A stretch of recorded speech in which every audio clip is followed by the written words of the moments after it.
Kamusta mga idol, welcome muli sa aking munting channel. Bago natin simulan, paki-like and share naman ng ating video, maraming salamat. Ilalagay ko na lang sa pin comment ang title ng ating video. Simulan na natin. Nagsimula ang pelikula 3 taon na ang nakaraan, kung saan ang isang kabataang babae ay papunta sa Venus Town. Nang lumalim ang dilim, nagpasya siyang huminto sa isang roadside motel para magpalipas ng gabi. Pagpasok niya, napansin niyang walang tao sa front desk, subalit may nakita siyang bagong lutong pagkain sa counter. Dahil dito ay pinindot niya ang bell sa tabi pero wala pa rin lumalabas. Nang papalabas na siya, biglang sumulpot si Shelly, ang receptionist. Ibinigay nito ang susi ng kwarto at tinanong ng babae ang direksyon papuntang Venus Town. Nagbigay si Shelly ng impormasyon, ngunit may kakaiba sa kanyang kilos. Noong gabing iyon, habang abala si Debbie sa pag-scroll sa kanyang telepono, may malakas na kumatok sa kanyang pinto. Lumapit siya at sumilip sa peephole. Wala siyang nakita. Naglakas loob siyang lumabas at tiningnan ang hallway sa magkabilang direksyon, subalit walang tao. Bumalik siya sa kanyang kwarto. Matapos noon, habang nasa banyo ang babae, hindi niya napansin na may pumasok sa kanyang kwarto, at nang pagharap niya ay biglang lumitaw ang isang nakamaskarang babae sa kanyang harapan, kaya napasigaw siya ng malakas sa gulat. Matapos noon, nagising ang babae sa isang hindi pamilyar na lugar habang takot at disoriented. Lumabas mula sa dilim ang taong nakamaskara at walang imik na sinaksak siya sa tiyan at pinatay. Matapos mapatay ang kawawang dalaga, makikita sina Scarecrow at Pinup Girl na naghalikan dahil sa tuwa sa pagpatay nila sa babae. Samantala sa kasalukuyan, makikita ang isang babae na nagngangalang Maya. Nakatago siya dahil nagawa niyang makatakas sa mga killer at napatay niya si Pinup Girl. Dito natin malalaman na si Shelly pala iyon. Dahil doon ay galit na galit ang baliw na si Scarecrow at pinaghahampas nito ang hawak niyang palakol sa isang bagay, at binuhat niya ang kanyang jowa at umalis. Nang makita ni Maya na nakaalis na ang mga baliw, lumabas ito sa kanyang pinagtataguhan at nagsimulang maglakad-lakad sa kagubatan. Makalipas ang ilan sandaling paglalakad, nakita ng dalaga ang sasakyan ng isang pulis na paparating sa kanyang likod, kaya mabilis itong nagtago. Ang nagmamaneho sa kotse ay ang tiwaling pulis na si Router. Nang makalagpas na ito kay Maya, muling naglakad ang dalaga at nakarating siya sa isang simbahan. Nang makapasok siya sa simbahan, pinagmasdan niya ang isang piano, subalit biglang dumating ang isang lalaki na nagngangalang Gregory, kaya nagulat ang dalaga. Agad tumingin-tingin si Maya ng daan para makatakas, subalit naglakad palapit sa kanya si Gregory, at kinuha nito ang alak at nilagyan ng 2 baso. Habang si Maya naman ay kinakabahan, subalit sinabi sa kanya ng lalaki na mag-relax dahil walang Scarecrow sa paligid. Ibig sabihin si Gregory ang Scarecrow. Ang isang baso ng inumin ay inihalay ni Gregory sa kanyang jowa na si Shelly, at sinabi ng lalaki kay Maya na gawin din ang ginawa niyang alay sa kanyang boyfriend na pinatay ng mga baliw na killer kanina. Habang nakaupo ang dalawa, kinuha ng dalaga ang inalay na alak ni Gregory at ininom ito, at sinabi niya kay Gregory na wala siyang balak na patayin si Shelly, subalit hindi naniwala ang baliw at galit na pinaalis niya ang dalaga sa simbahan. Matapos noon ay tumayo ang dalaga at mabilis na tumakbo palayo sa simbahan. Sa kabilang banda, nakatanggap naman ng report si Router mula sa kanilang istasyon at sinabi ng mga ito na nakatakas si Maya sa kanila. Sinabi naman ni Router sa kanyang mga tauhan na hanapin nila ito sa lake house dahil doon daw ito naka-check-in kasama ang kanyang nobyo. Habang nakikipag-usap si Router sa kanyang mga tauhan, bigla naman dumating si Maya na tumatakbo mula sa kagubatan at nagulat ito nang masalubong niya ang sasakyan ng pulis. Agad siyang sinabihan ni Router na sumakay sa kanyang kotse, kaya ang dalaga ay wala nang nagawa. Habang nasa sasakyan, ikinwento ni Maya ang pakikipagsagupa niya sa mga killer at sinabi din ng dalaga na alam niya kung saan ang hideout ng mga baliw, subalit sasabihin niya lang daw ito sa kanya pag hinatid niya ito sa kanyang kapatid. Sinubukan ni Maya na humiram ng telepono sa pulis, subalit sinabi nito sa kanya na walang signal sa kanilang lugar, kaya nagduda ang dalaga at sinabi nito na sumasakit ang kanyang kamay at humingi ito ng gamot. Dahil doon ay lumabas si Router para kunin ang first aid kit sa likod ng sasakyan, subalit biglang pinaandar ni Maya ang sasakyan at naiwan na tulala ang pulis. Habang nagmamaneho palayo, narinig ng dalaga mula sa radyo ng pulis na nakakita pa sila ng iba pang mga bangkay at narinig din niya na pinaghahanap siya ng mga ito. Dahil doon ay napagtanto ni Maya na tama ang kanyang hinala sa pulis, dahil tinutulungan nito ang mga killer para maitago ang kanilang krimen.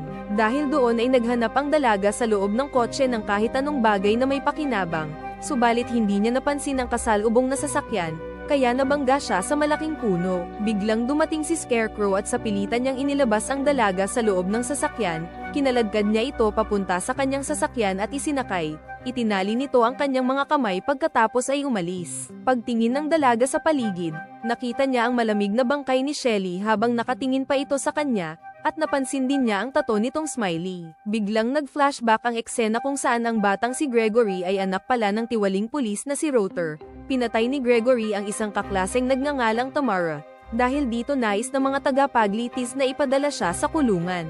Subalit ang nakasaad sa batas ay dapat ang mga kabataan na nakakagawa ng krimen ay sumailalim sa rehabilitation, at si Router ay may magandang record sa pagseserbisyo. Dahil doon ay pinayagan siya na manatili sa kanya ang kustodiya ng kanyang anak, subalit pag nakagawa pa daw ito ng krimen, tuluyan na siyang dadalhin sa kulungan. Makalipas lang ang ilan linggo, habang nagpapahinga ang isang lalaki, bigla itong inatake ni Gregory gamit ang isang malaking palakol, habang si Shelly naman ay nanunood lang sa kanya. Matapos mapatay ang kawawang lalaki, tinulungan siya ni Shelly na takpan ang bangkay gamit ang mga dahon. Nang gabing iyon natagpuan ni Router ang bangkay ng lalaki, at dito niya napagtanto na may saltik talaga sa ulo ang kanyang anak, subalit ayaw niya itong mahiwalay sa kanya. Dahil doon, sinabi ni Router sa kanyang baliw na anak, na pagtatakpan nito ang mga krimen na gagawin niya pero sa isang kondisyon, dapat ay hindi siya pumatay ng mga tao na tagabayan, sa halip ay puro mga dayuhan lamang.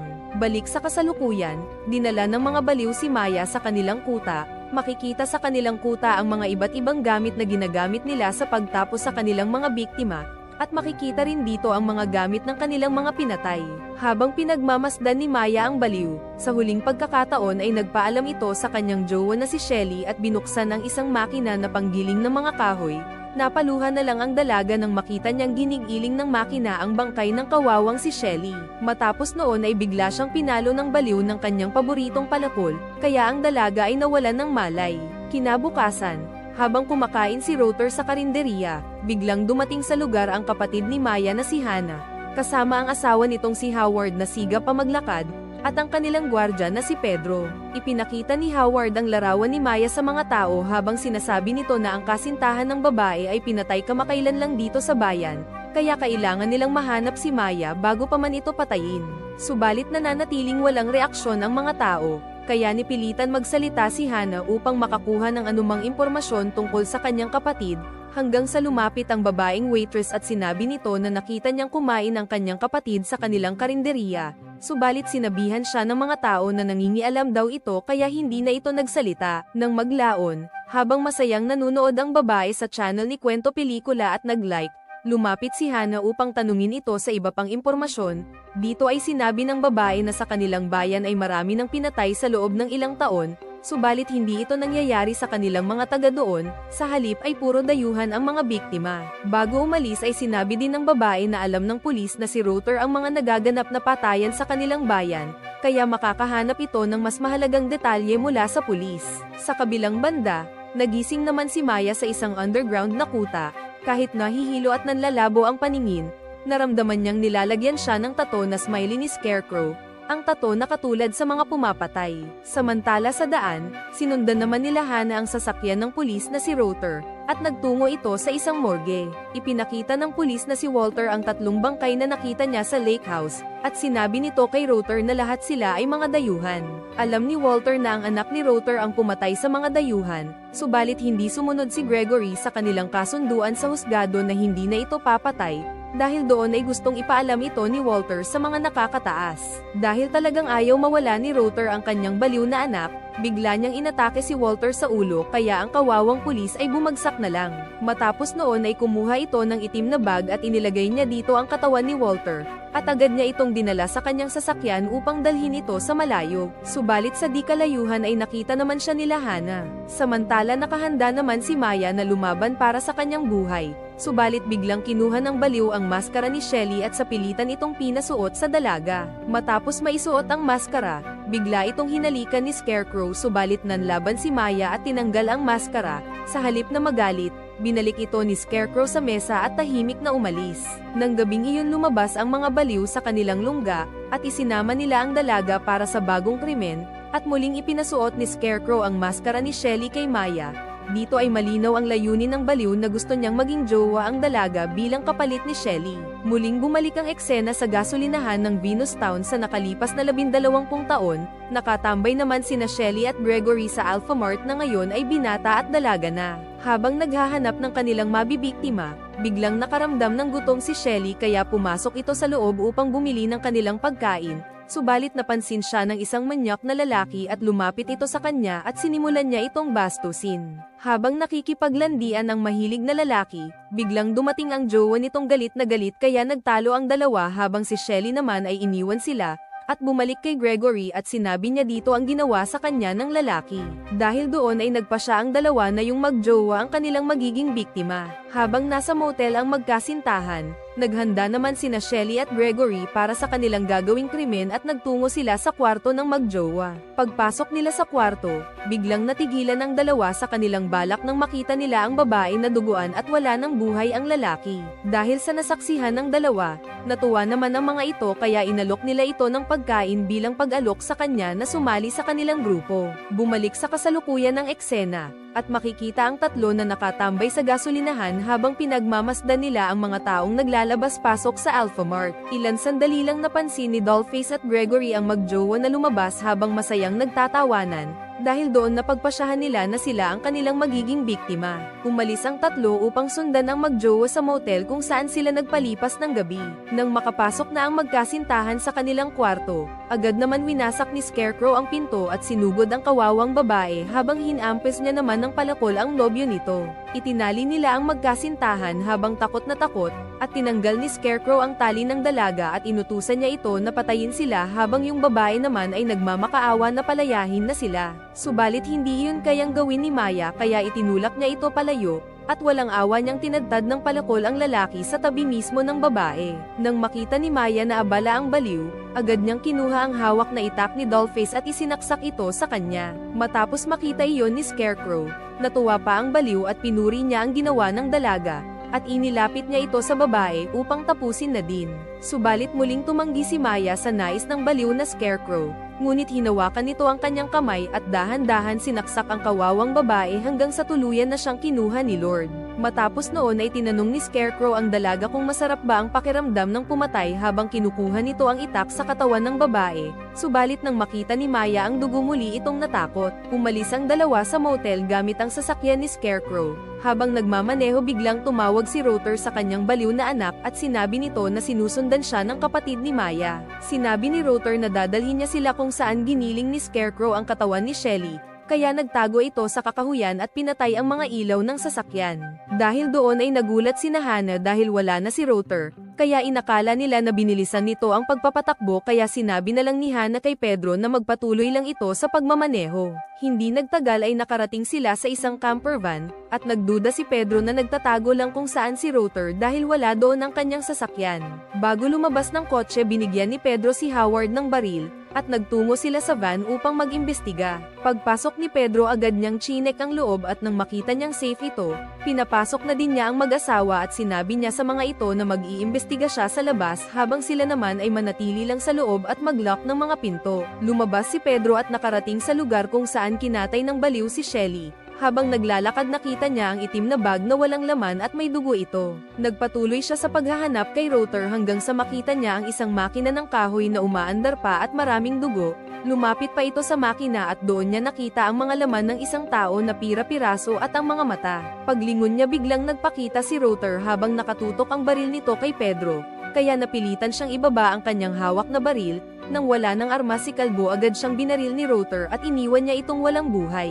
Sa kabilang banda, dumating si Scarecrow sa camper van at itinali ang dalaga bago lumabas ng sasakyan. Paglabas niya agad niyang kinuha ang kanyang palakol habang yung baliw niyang tatay ay nasa likod lang nila at nanunood sa kanyang anak. Sinimulan palapulin ni Scarecrow ang van habang yung mag-asawa naman ay takot na takot. Maya-maya bigla niyang binasag ang bintana kaya lalo natakot ang mag-asawa at nagpaputok ng baril si Howard kung saan-saan. Bumalik ang baliw sa kanyang sasakyan at mabilis itong nagmaneho at binangga niya ang van. Dahil doon ay nasugatan ng malala si Howard at sinabi ni Hana na kailangan na nilang makaalis sa van, subalit nakapasok na ang baliw. Nang babarilin na ito ni Howard ay naubusan siya ng bala, kaya pinagkakarne siya ni Scarecrow gamit ang kanyang palakol. Paglabas ni Scarecrow nagulat ang dalaga nang makita niyang kasama nito ang kanyang kapatid. Wala nang nagawa si Maya kundi umiyak na lang habang pinapatay ng baliw ang kanyang kapatid sa kanyang harapan. Matapos noon, tinanggal ni Scarecrow ang tali ni Maya at iniwanan niya ito ng patalim, at kinaladkad nito ang katawan ni Dollface palayo sa dalaga. Umalis si Maya sa lugar kasama ang bangkay ng kanyang kapatid, subalit dahil sa matinding galit na kanyang nararamdaman, muli itong bumalik upang mag-iganti. Habang nagmamaneho nakita ni Maya ang mga palatandaan ng mga karatula na kanilang dinaanan, nagpatuloy lang ito sa pagmamaneho hanggang makarating siya sa underground na kuta ng mga baliw. Pumasok siya dito na dala-dala ang shotgun na nakuha niya sa sasakyan ni Scarecrow. Ginalugad niya ang lugar at di nagtagal ay nakakita siya ng isang upuan na nasa ilalim ng isang ilaw at nakarinig ito ng ingay. Dahan-dahan itong lumapit sa naririnig niyang ingay at doon ay nakita niya ang pulis na si Rotor habang tumatagay. Tahimik itong lumapit subalit napansin siya nito kaya agad siyang binaril ng dalaga. Matapos noon ay nagtungo siya sa upuan na may tali. Agad niyang napagtanto na dito siya itinali ng baliw na si Scarecrow, at nagpatuloy siya sa paglalakad hanggang makarating siya sa isang silid. Nakita niya ang napakaraming kandila at ang mga larawan ni Shelly at Gregory, at ang ilan pang mga nakakatakot na larawan na nakadikit sa pader. Habang pinagmamasdan ni Maya ang larawan ng dalawang baliw, dumating naman si Scarecrow at naupo sa kanyang upuan, at sinabi nito sa dalaga na puro sakit na lang ang kanyang nararamdaman ngayon. Subalit sinabi ni Maya na wala na siyang nararamdaman, at hiniling niya sa baliw na alisin nito ang kanyang maskara. Tinanggal ito ni Scarecrow at sinabi niya kay Maya na siya lang ang nag-iisang tao na nakaligtas sa kanilang mga biktima. Sinabi ni Maya na kaya siya nandoon ay para patayin si Scarecrow, subalit napagtanto niya na nawala na ang lahat sa kanya pati ang kanyang pamilya at si Scarecrow na lang ang natitira sa kanya. Lumapit si Gregory sa dalaga at ibinigay ni Maya ang kanyang hawak na baril dahil wala na itong bala. Habang si Gregory naman ay sinimulan niyang amuyin si Maya. Nang medyo kumalma na ang baliw, bigla siyang sinaksak ni Maya at pinanood habang bumabagsak ito sa semento. Bago mawala sa mundo, sinabi ni Gregory sa dalaga na pareho na silang killer ngayon at pinagpapalakol siya ni Maya hanggang tuluyan na itong kunin ni Lord. Matapos maisagawa ni Maya ang kanyang pag-iiganti, umalis ito sa lugar dala-dala ang maskara ni Gregory. Dito na po nagtatapos ang ating magandang pelikula. Kung nabitin ka sa ating video, mag-subscribe ka na sa aking channel para updated ka sa mga susunod ko pang mga magagandang video na parating. Paki-like and share na rin ang ating video para dumami pa tayo. Ilalagay ko na lang sa pin comment ang title ng ating video. Hanggang sa muli. Paalam.